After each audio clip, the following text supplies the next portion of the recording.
Kevin McCarthy has failed to get the votes he needs to become Speaker. The Freedom Caucus has nominated Byron Donalds as its choice. Watch this. But there's an important reason for nominating Byron, and that is this country needs a change. This country needs leadership that does not reflect this city, this town that is badly broken. The House of Representatives is the people's house. Congressman-elect Byron Donalds joins us now. You're very much in the news, sir, and we're glad to have you on the show again.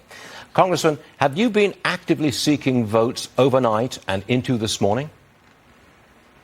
Well, actually, I think right now what everybody's really trying to establish is where is the Republican conference? Is there a pathway for things to come together? And if not, then what's the next steps forward? Well, do you see any progress this morning? Do you see progress this morning? We're having very fluid conversations right now. So they've been productive, but it's really not clear at this point. When you say they've been productive, is that about the Freedom Caucus folks getting onto key committees and having a say in what legislation is debated and the one vacate the seat clause, so that anybody in the GOP in the House can stand up, just one person, and say, vacate the chair? Is that what you're talking about? These are concessions? Some of that are elements, but overall, the biggest thing is making sure that, the people's body actually functions the way it's supposed to.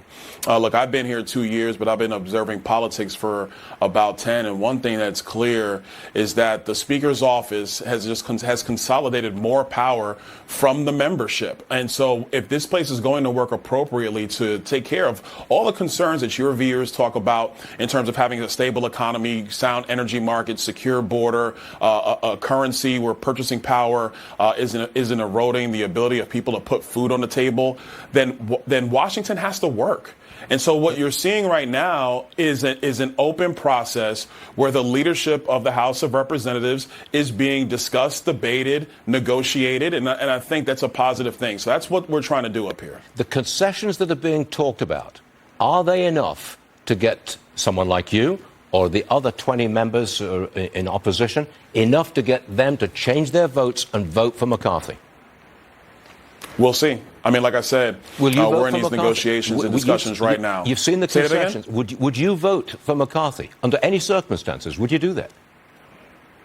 I'm not going to do that with you right now, Stu, and I love you, and I understand what you want me to say and accomplish, but right now we're in the middle of real negotiations, real conversations, and at the end of the day, look, I've been saying all week, I fully expect us to elect the Speaker of the House this week. I think we're going to get that done, but right now is a real critical point and all of that, so I'm going to respect my other colleagues and make sure that we do this stuff the way it needs to be done appropriately. Congressman, we really respect that, and we're very glad to have you on the show, but I've got one more item for you to deal with, if you will. Sure. Your Democrat colleague, Sure. Cori Bush, attacked you online. In a tweet, she calls you a prop for upholding white supremacy. I'd like you to take this opportunity to respond to that, sir. Well, I mean, first of all, I thought it was just blatantly outrageous. First, that sucked, man. To be honest with you, man, I'm sorry. I feel, bad that she really put that out there because, if you see a black man rising, I mean, let the man rise, even if you don't agree with him. Specifically to my policies, I would argue that she should sit down and debate me one-on-one. And let's do that, Stu. We could do it on your program. We could do it on CNN. We could do it on MSNBC. I'm open to all of that. But to throw a statement out there, I thought was just the complete wrong thing to do. As a black man to a black woman, I would have never done that to her. It's a shame that she did it to me. It was an insult. Thank you very much for joining us, sir. We appreciate it. I know you've got to go back to negotiations, and we're so glad that you were with us this morning to at least appear with us. We appreciate that. Thank you, sir. All right, thank you. You got it.